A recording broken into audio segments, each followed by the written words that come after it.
السلام علیکم دوستو، آج کی نئی ویڈیو میں خوش آمدید۔ آج کی ہماری ویڈیو کا عنوان ہے کائنات کے تجاذبی انہدام کا قریبی جائزہ۔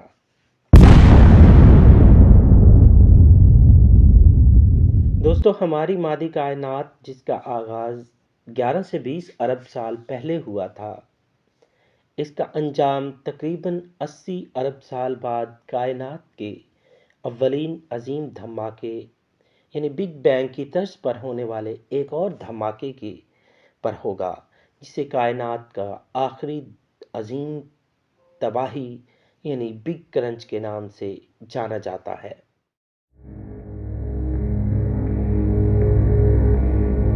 دوستو، ایک وقت ایسا بھی آئے گا جب ہماری پھیلتی ہوئی کہکشاں کشش باہمی کی وجہ سے سکڑاؤ کا شکار ہو جائے گی۔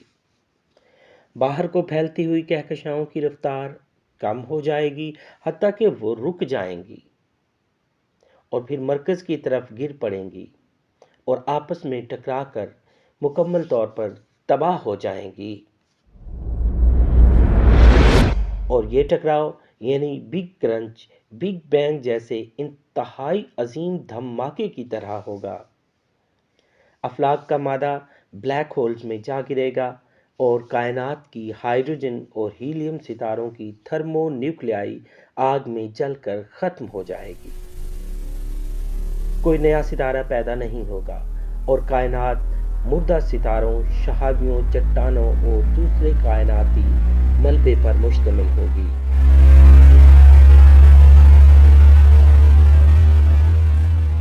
ناظرین، جب کائنات کی عمر 10 کی پاور 27 سال ہو جائے گی تو وہ ایسے بلیک ہولز پر مشتمل ہوگی جو ڈیڈ سٹارز کے جھرمٹ میں گھرے ہوئے ہوں گے۔ کچھ عرصہ مزید گزرنے کے بعد تمام کہکشائیں گھومتی ہوئی ایک دوسری کی طرف آئیں گی اور آپس میں ٹکرا کر ایک بڑا کائناتی بلیک ہول بنا دیں گی۔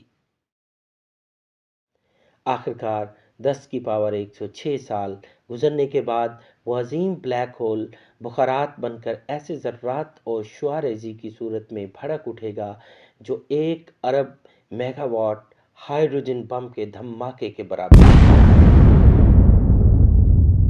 دوستو، تباہی اور بربادی کا یہ عمل آج سے 65 ارب سال بعد شروع ہوگا اور 10 کی پاور 140 سال بعد مکمل ہوگا۔ بالآخر یہ عمل پوری کائنات کو بلیک ہولز یعنی ناقابل دید بنا دے گا اور شاید تمام مادہ، توانائی، مکان اور زمان اس میں سمٹ جائے اور وہ دوبارہ سے چھوٹی ہو کر اکائیت اور صفر جسامت بن جائے گی اور لاشعی اور غیر موجود یعنی نتھنگ اینڈ ناٹ ہو جائے گی۔ Quranic concept of destruction of universe یعنی کائنات کے تجاذبی انہدام کا قرآنی نظریہ۔ دوستو، قرآن مجید کائنات کے تمام موجودات کی کششی دھماکے سے رونما ہونے والی حالت اور اس کی بے تحاشا تباہی، جس کے نقوش یوم قیامت کی صورت میں ہے، کو یوں واضح طور پر بیان کرتا ہے۔ اذا وقعت الواقعہ لیس لوقعتها كاذبة خافضة رافعة اذا رجت الارض رجا وبست الجبال بسا فكانت هباء منبثا۔ سورۃ الواقعہ۔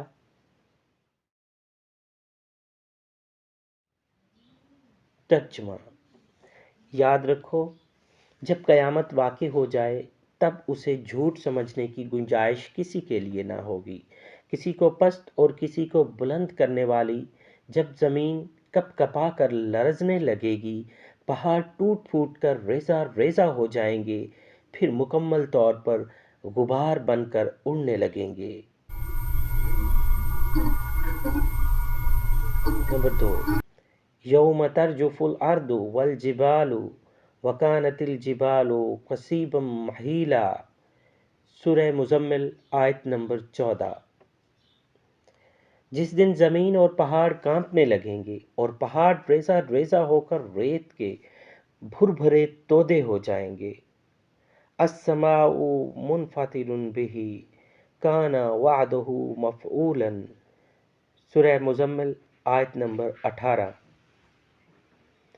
جس دن کی دہشت سے آسمان پھٹ جائے گا، یاد رکھو اس کا وعدہ پورا ہو کر رہے گا۔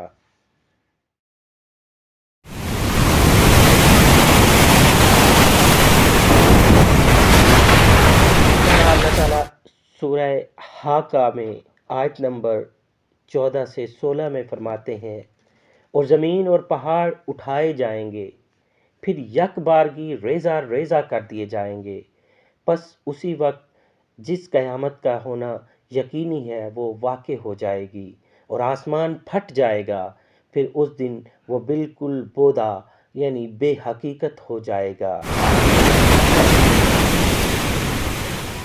وَنَرَاهُ قَرِيبًا يَوْمَ تَكُونُ السَّمَاءُ كَالْمُهْلِ وَتَكُونُ الْجِبَالُ كَالْعِهْنِ، سورہ معارج آیت نمبر 7 سے 9۔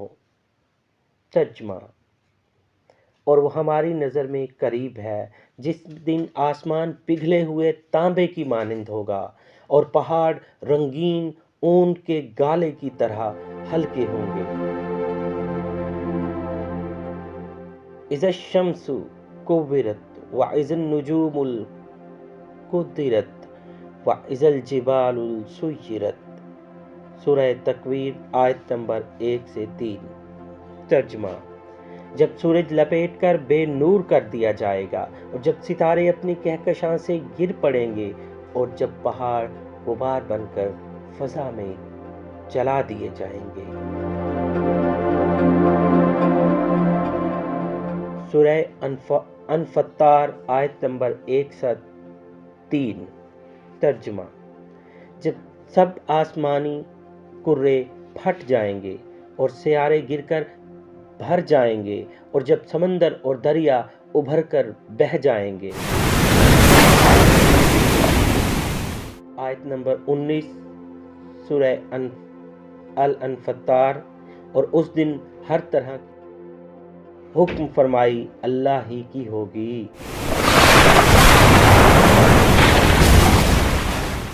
اسی طرح اللہ تعالیٰ سورہ القیامہ آیت نمبر 6 سے 10 میں فرماتے ہیں، وہ پوچھتا ہے کہ قیامت کا دن کب ہوگا؟ پھر جب رب العزت کی تجلی قہری سے آنکھیں چکا چوند ہو جائیں گی، اور چاند بے نور ہو جائے گا، اور سورج اور چاند ایک سی حالت پر آ جائیں گے، اس روز انسان کہے گا کہ اب کہاں بھاگ کر جاؤں۔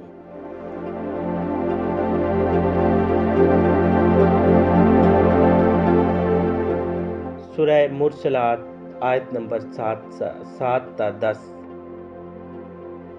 بے شک تم سے جو وعدہ کیا جاتا ہے وہ ضرور پورا ہو کر رہے گا، پھر جب تارے بے نور ہو جائیں گے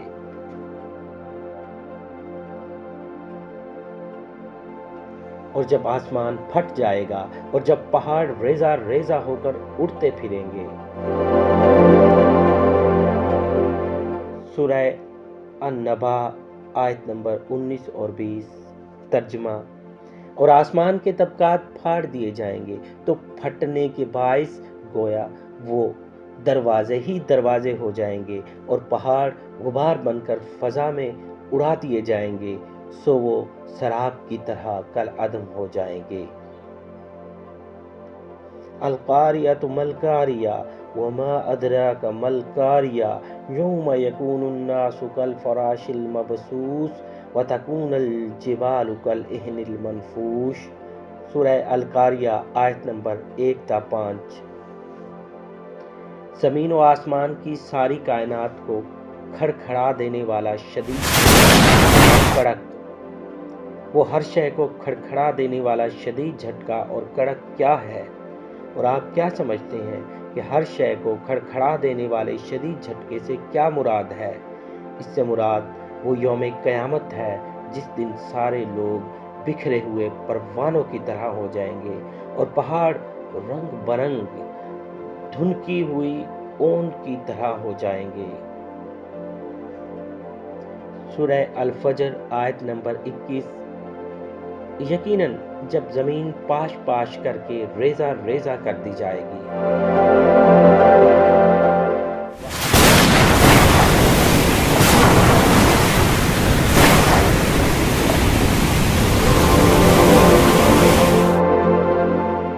وَإِذَا السَّمَاءُ كُشِطَتْ سورہ التکویر آیت نمبر 11۔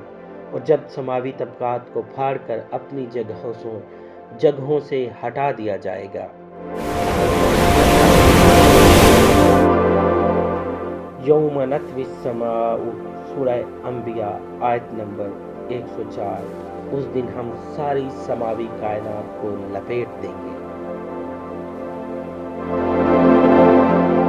سورہ الزمر آیت نمبر 27۔ قیامت کے دن تمام زمین اس کی مٹھی میں ہوگی اور آسمان کاغذ کی طرح لپٹے ہوئے اس کے داہنے ہاتھ میں ہوں گے۔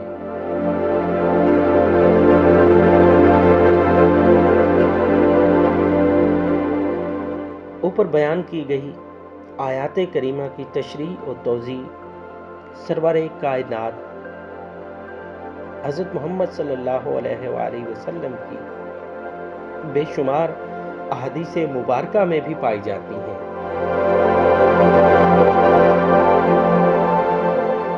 تاجدار رحمت صلی اللہ علیہ وآلہ وسلم نے فرمایا،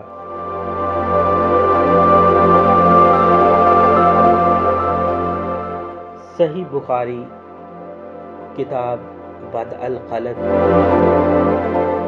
454۔ ترجمہ: روز قیامت چاند اور سورج اپنی روشنی کھو کر ایک دوسرے سے جا ٹکرائیں گے۔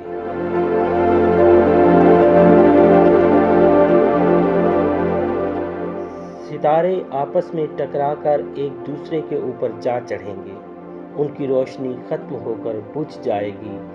سورج اور چاند سمیت تمام اجرام سماوی تجاذبی انہدام کا شکار ہو جائیں گے۔ سیدنا مقداد رضی اللہ عنہ سے مروی اسی مفہوم میں وارد ہونے والی ایک اور حدیث مبارکہ میں تاجدار کائنات صلی اللہ علیہ وآلہ وسلم نے فرمایا، تدنی الشمس یوم القیامت من الخلق۔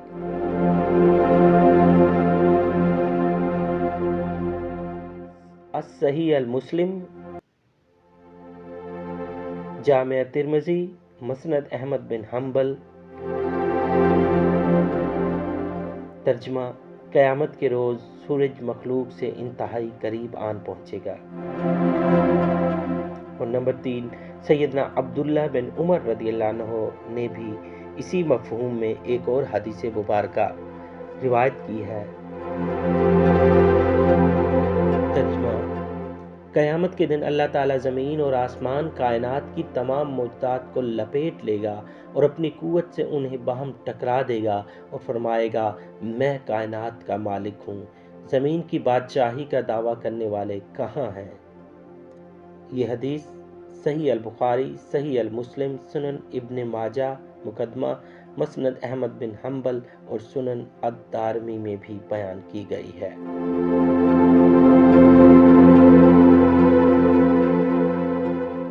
کائنات کے لپیٹے جانے کی سائنسی تفسیر۔ دوستو، اب ہم کائنات کے تباہی کے بارے میں سائنس کیا کہتی ہے کے متعلق پڑھیں گے۔ ہمیں کائنات کے قیامت خیز انہدام کے بارے میں جدید سائنسی تحقیقات اور علوم قرآنیہ کے مابین ناقابل تصور یگانگت اور مطابقت دیکھنے کو ملتی ہے۔ فلکی طبیعیات کی سائنس قیامت سے متعلقہ امور کو بالکل اسی طرح واضح کرتی ہے جس طرح انہیں قرآن مجید نے بیان کیا ہے۔ بلیک ہولز یا ناقابل دید منہدم ستاروں کی تصدیق قرآن مجید نے بھی ناقابل دید گزرگاہوں کے طور پر کی ہے۔ انجینئر فتح خان کا یہ قول بالکل درست ہے کہ 20ویں صدی کی طبعی سائنس اور قرآن حکیم کے درمیان معجزاتی موافقت اور یکسانیت پائی جاتی ہے۔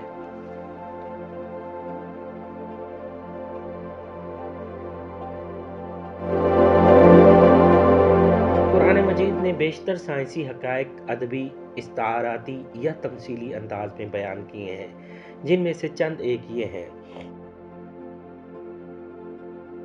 انسان کی تخلیق، انسان کی افزائش نسل، کائنات کی تخلیق و ارتقاء، قانون ہبل کے مطابق کائنات کی وسعت پذیری، کائنات کا ناقابل فسخ ہونا، ایٹم کے ڈھانچے کی قوت کے ذریعے تخلیق جسے آئنسٹائن کی مساوات E=mc² نے واضح کیا، مادے اور توانائی میں باہم ربط، کائنات کا عدم اور لاشعی سے وجود میں آنا، کائنات کا انجام، عدم اور لاشعی ہونا، پروٹوپلازم میں پانی کا پایا جانا اور نوع انسان کا DNA،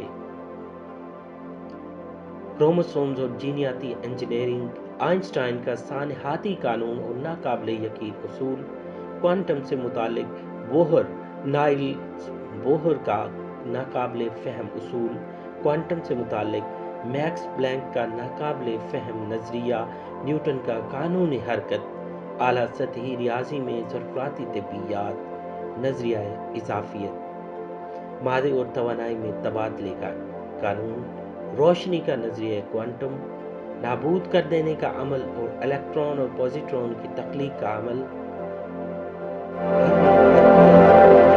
میکینیکل توانائی کے قوانین، مطلق مقدار کا قانون، ریڈیائی فعالیت کا عمل، دھماکے اور سیاہی تالیف کے ذریعے شمسی توانائی کا پودے کے اجزاء میں منتقل ہونے کا عمل وغیرہ۔ آئنسٹائن کے نظریے کے مطابق کشش محض ایک پابند جہت ہے جو مادے اور توانائی کی موجودگی میں گھری ہوئی ہے، بالکل اسی طرح جیسے ایک میٹرس بھاری بھرکم جسم کے بوجھ تلے دب جاتا ہے۔ جتنا کسی مادے کا مقامی ارتکاز زیادہ ہوگا، مکان کا انحناء اس کے آس پاس اسی قدر زیادہ ہوگا۔ جب تھرمو نیوکلیائی آگ کا ایندھن ختم ہو جائے گا اور کشش اسے اندرونی سمت منہدم کر دے گی تو اس وقت کیا وقوع پذیر ہوگا، آج ہم اس کا تصور کرنے سے بھی قاصر ہیں۔ ہمارے سورج کی جسامت کا ستارہ سکڑ کر زمین جتنے قد کا وائٹ ڈوارف بن جاتا ہے، جبکہ اس سے بڑے ستاروں کو کشش کچل کر نیوٹران پر مشتمل ٹھوس گیند بنا سکتی ہے، جس کے ایک چمچ بھر مقدار مادہ کا وزن، جو 20 میل قطر کے حامل ایٹمی مرکزوں کے جڑے ہونے کی حالت ہے، کئی ارب ٹن ہوتا ہے۔ اس کے بعد نیوٹران تارے کے مرحلے میں اس کی کثافت اتنی زیادہ ہو جاتی ہے کہ مکان اس کے گرد سیاہ مکے کی طرح لپٹ جاتا ہے اور روشنی سمیت کوئی بھی شے پھر اس ستارے کو چھوڑ کر نہیں جا سکتی۔ ستارے کا باقی ماندہ ملبہ اپنے آپ کو خوب دباتے ہوئے یوں بھینچتا چلا جاتا ہے کہ اس کی کثافت لامحدود ہو جاتی ہے اور مکان لامحدود سطح تک مڑ جاتا ہے۔ دوستو، اس کا نتیجہ کائناتی موت کی صورت میں نکلتا ہے، جسے سنگولیرٹی کہتے ہیں، اور یہاں عمومی اضافیت، مکان، زمان اور علم طبیعیات کے دوسرے بہت سے قوانین ٹوٹ جاتے ہیں۔ قیامت کے روز ان حالات کے تمام کائنات پر غالب آ جانے کا معاملہ قرآن مجید یوں بیان کرتا ہے۔ سورۃ الانبیاء آیت نمبر 104۔ اس دن ہم ساری سماوی کائنات کو اس طرح لپیٹ دیں گے جیسے لکھے ہوئے کاغذ کو لپیٹ دیا جاتا ہے۔ جس طرح ہم نے کائنات کو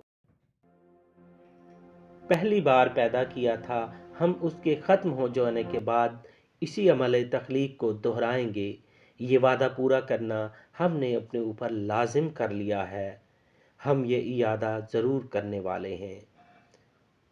جان ویلر کہتا ہے کہ اگر کوئی شخص عمومی اضافیت کو سنجیدگی سے لے تو وہ دیکھے گا کہ عام کششی تباہی ایک حقیقی امکان ہے، اور اس نے فطرت کی اس عجیب و غریب تخلیق کو بلیک ہول کا نام دیا ہے۔